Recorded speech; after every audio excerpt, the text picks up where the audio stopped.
Salam alaikum, bismillah ar-Rahman ar-Rahim.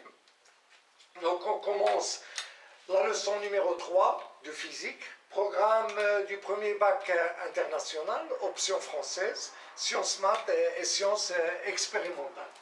Travail et énergie cinétique. Shurl al-taqa al-harakiya. Grand 1, l'énergie cinétique d'un solide. Donc l'énergie cinétique d'un solide, petit 1, notion de l'énergie cinétique. Mfoum, taqa, al-harakiya. Donc cette notion de l'énergie cinétique, on va la voir à partir d'un exemple. Un exemple simple, par exemple, si on veut enfoncer un clou dans un mur, donc on a besoin d'un marteau. Donc, et pour enfoncer le clou dans le mur, il faut que le marteau soit en mouvement. On ne peut pas enfoncer le clou dans le mur avec un marteau au repos. Il faut que le marteau soit en mouvement. Donc, le marteau possède de l'énergie pour enfoncer le clou lorsqu'il est en mouvement. Donc, le marteau, pour enfoncer le clou, il faut qu'il apporte de l'énergie. Et cette énergie, le marteau la possède lorsqu'il est en mouvement. Donc, par conséquent, qu'est-ce qu'on va dire? L'énergie d'un solide, l'énergie cinétique d'un solide, c'est l'énergie que possède ce solide lorsqu'il est en mouvement. Donc, notion de l'énergie cinétique, c'est l'énergie que possède un corps lorsqu'il est en mouvement. Un mouvement de translation, de rotation autour d'un axe fixe delta, ou bien un mouvement quelconque. Et on la note EC. E, c'est l'énergie et C, c'est cinétique. Donc l'énergie cinétique d'un solide, c'est l'énergie qu'il possède lorsqu'il est en mouvement. Donc lorsque le marteau est en mouvement, il possède de l'énergie. L'énergie nécessaire pour enfoncer le clou dans le mur. Petit 2, énergie cinétique d'un solide en translation. Voilà l'expression de l'énergie cinétique d'un solide en translation. Donc, dans un repère galiléen, on va voir quelques exemples de repères galiléens. Donc, rappelez-vous que lorsqu'on veut étudier un mouvement, il faut préciser le référentiel dans lequel on étudie ce mouvement. Donc, toujours, il faut préciser dans quel référentiel. Donc, dans un référentiel, ou bien dans un repère, le repère lié au référentiel. Donc, dans un repère galiléen, l'énergie cinétique d'un solide en translation est définie à chaque instant par l'expression EC est égale à 1 demi mv au carré. M, c'est la masse du solide, et V, c'est sa vitesse. La masse, dans le système international des unités en kilogrammes, et V, c'est en mètres par seconde. Et EC, c'est en joules. Donc EC en joules, le joule c'est l'unité de l'énergie. Le travail, l'unité du travail aussi, c'est le joule. Mais il ne faut pas oublier que le travail est une forme d'énergie. Lorsque je travaille, donc je fournis une énergie. Donc on voit bien là que l'énergie cinétique dépend de la masse et de la vitesse. Revenons à l'expression, à la question du marteau. Donc l'énergie apportée par le marteau, il dépend à la fois de sa masse. Donc plus que la masse est grande, plus que le clou s'enfonce mieux. Donc l'énergie cinétique dépend de la masse. Il dépend aussi de la vitesse. Donc plus que la vitesse du marteau est grande, plus que l'énergie apportée par le marteau est grande. Donc l'énergie cinétique dépend à la fois de la masse et dépend de la vitesse. Et l'expression de l'énergie cinétique d'un solide en translation dans un repère galiléen est définie par l'expression EC est égal à 1 demi mv au carré. M en kilogramme, V en mètres par seconde et EC en joule. L'unité de l'énergie, c'est le joule, comme le travail, et le travail, c'est aussi une forme d'énergie. Notez bien. Donc, le repère terrestre est considéré comme étant galiléen. Donc, un repère lié à la Terre, à la surface de la Terre, c'est un repère galiléen. Et par conséquent, l'expression de l'énergie cinétique, voilà, ou bien la définition de l'énergie cinétique, CEC est égal à 1 demi mv au carré. L'énergie cinétique est définie par cette relation, dans un repère terrestre. Si on a par exemple un repère lié à un ascenseur, mis'ad, un ascenseur, donc on veut étudier le mouvement d'un solide dans l'ascenseur. Donc l'ascenseur n'est pas un repère galiléen, et par conséquent on ne peut pas écrire que EC est égal à 1 demi mv au carré, dans le repère lié à l'ascenseur. De même, un repère lié à un train, si on veut étudier le mouvement d'un solide dans un train, le repère lié au train n'est pas un repère galiléen, et par conséquent on ne peut pas écrire que EC est égal à 1 demi mv au carré. Donc, par contre, si on a un repère terrestre, c'est un repère galiléen, et on peut définir l'énergie cinétique par cette relation. EC est égal à 1 demi mv au carré. Mais rassurez-vous, nous, on va utiliser toujours le repère terrestre. Et la définition de l'énergie cinétique, c'est EC est égal à 1 demi mv au carré. Donc, il n'y a pas de problème. Donc, on peut dire que dans un repère terrestre, l'énergie cinétique d'un solide en translation est définie à chaque instant par la relation EC est égal à 1 demi mv au carré. Voilà. Petit 3, l'énergie cinétique d'un solide en rotation autour d'un axe fixe delta. Voilà, on a un solide en rotation autour d'un axe fixe delta. Voilà, en rotation. Voilà, et on veut chercher l'expression de l'énergie cinétique de ce solide dans un repère terrestre. Donc tout d'abord, on considère un point MI. MI est un point du solide de masse petite MI. Voilà, MI. Le mouvement de MI est un mouvement circulaire de rayon RI. Et VI, c'est le vecteur vitesse. Le voilà, il est tangent à la trajectoire. Et la trajectoire, elle est perpendiculaire à l'axe delta. Donc MI est un point du solide de masse petite MI. Le mouvement de MI est circulaire et VI, c'est sa vitesse à un instant t donné. Donc ECI est égal à 1 demi MI VI au carré. Bien sûr, c'est l'énergie cinétique du point MI. Voilà, VI, c'est la vitesse linéaire du point MI. Mais lorsqu'on veut l'expression de l'énergie cinétique du solide en translation, il faut la donner en fonction de la vitesse angulaire. Car c'est la vitesse angulaire qui caractérise la vitesse du solide lorsqu'il est en rotation. Pourquoi? Parce qu'on a dit que la vitesse linéaire des points du solide diffère d'un point à un autre. Plus qu'on s'éloigne de delta, plus que la vitesse linéaire augmente, mais la vitesse angulaire reste la même pour tous les points. Et on parle de la vitesse angulaire du solide. Donc l'énergie cinétique du point MI, c'est 1 demi MI VI au carré, mais avec VI est égal à quoi? RI fois oméga. RI, c'est le rayon de la trajectoire de MI, et oméga, c'est la vitesse angulaire du solide. Donc ECI, à quoi est égal ECI? Est égal à 1 demi MI VI au carré. VI, c'est RI au carré, oméga au carré. Voilà, donc on a cette expression pour simplifier. Mais normalement, lorsqu'on veut faire une étude rigoureuse, qu'est-ce qu'on fait? On choisit une masse élémentaire D de M. Et le rayon de cette masse, donc une masse élémentaire, qui est en rotation autour de l'axe delta. Et le rayon du mouvement de cette masse élémentaire, c'est R.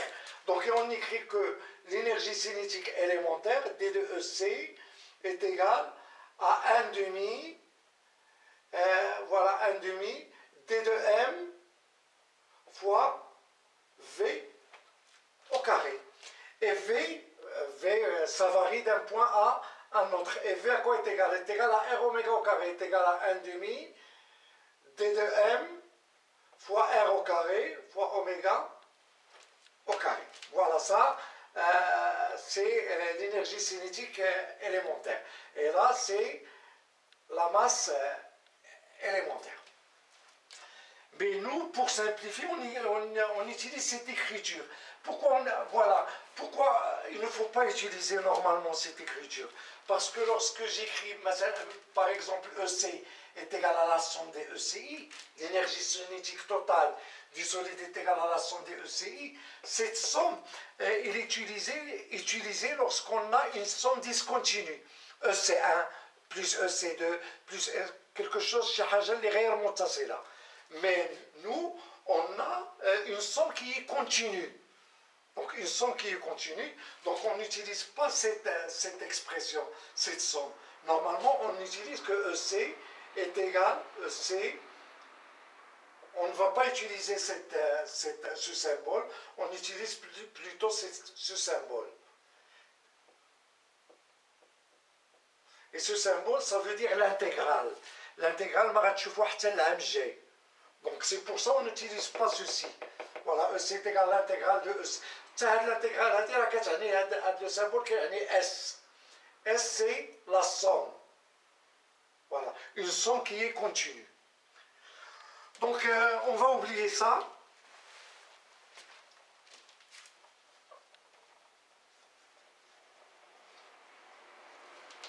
Donc, on a l'énergie cinétique du point MI, c'est 1 demi MI VE au carré, avec VI est égal à RI oméga au carré. Donc, EC est égal à 1 demi MI VI au carré, on le remplace. Donc, ça nous donne 1 demi MI RI au carré, oméga au carré. Donc, l'énergie cinétique totale du solide, CEC sera égale à la somme des ECI, qui est égale à la somme des 1 demi MI RI au carré, oméga au carré. Donc, EC est égal oméga, elle est constante, 1 demi c'est constante, donc on peut la faire sortir à l'extérieur de ce signe, sigma, et ça nous donne EC est égal à 1 demi, sigma des MI RI au carré fois oméga au carré. Et on pose J delta est égal à la somme des MI RI au carré. Normalement, c'est une intégrale, donc il faut faire le calcul d'intégrale. Donc, J delta est égal à la somme des MI RI au carré, et J delta est appelé le moment d'inertie du solide autour de l'axe delta. Son unité est kilogramme par mètre carré.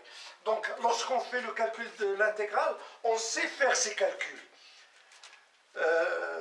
Ces calculs se font au supérieur.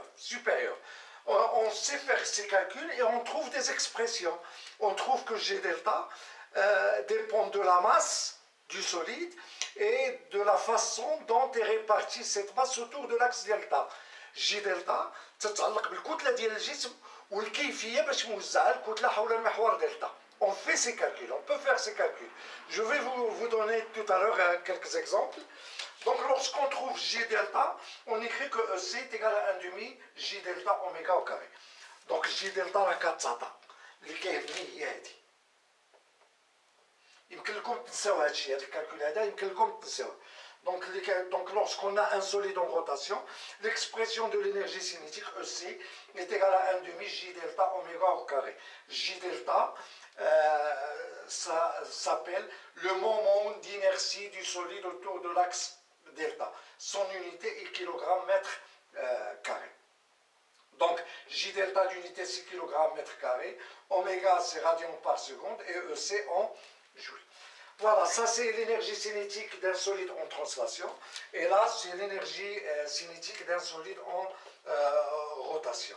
L'énergie cinétique, elle dépend de M et de V. Et M, ça exprime l'inertie du solide lorsqu'il est en rotation. L'inertie représente ou bien exprime, si vous voulez, la résistance au changement du mouvement. هذه الكتلة هذه هي اللي كتقاوم تغيير الحركه. ملي كنبغيو نغيروا الحركه ديال الجسم الكتله هي اللي كتقاوم. Ça représente l'inertie. Donc voilà, donc on a M représente l'inertie et V la vitesse du solide. Et EC est égal à 1 demi mv au carré. Regardez bien cette expression se ressemble. 1 demi mv au carré, 1 demi J delta oméga au carré. Et J delta, ça exprime l'inertie du solide lorsqu'il est en rotation. L'inertie du solide, ça exprime la résistance du solide au changement du mouvement de rotation. Le mouvement de rotation, l'inertie est اللي كتقاوم و الانرسي est exprimée par J دلتا. الجي دلتا تتعلق بالكتله ديال الجسم والكيفيه باش موزعه الكتله حول المحور دلتا. Je vais vous donner quelques exemples.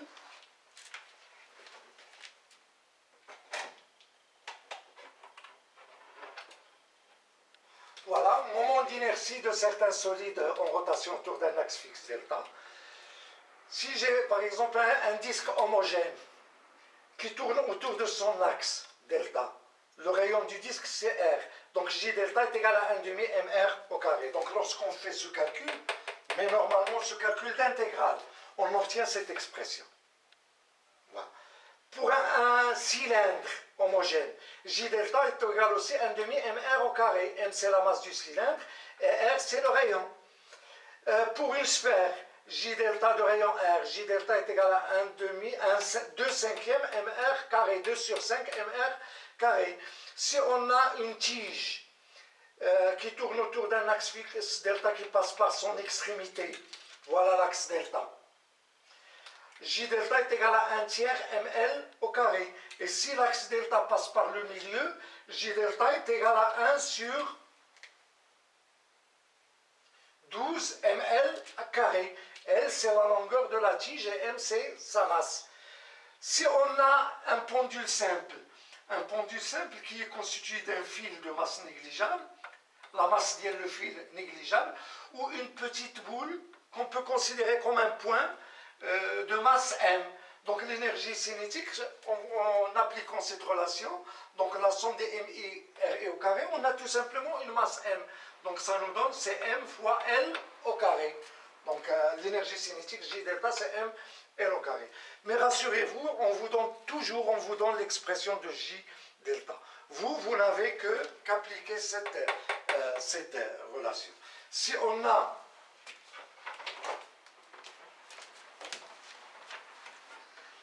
a une translation, on applique cette relation. Et si on a une rotation autour d'un axe fixe delta, on applique cette relation. Donc ainsi se termine cette vidéo qui concerne l'énergie cinétique.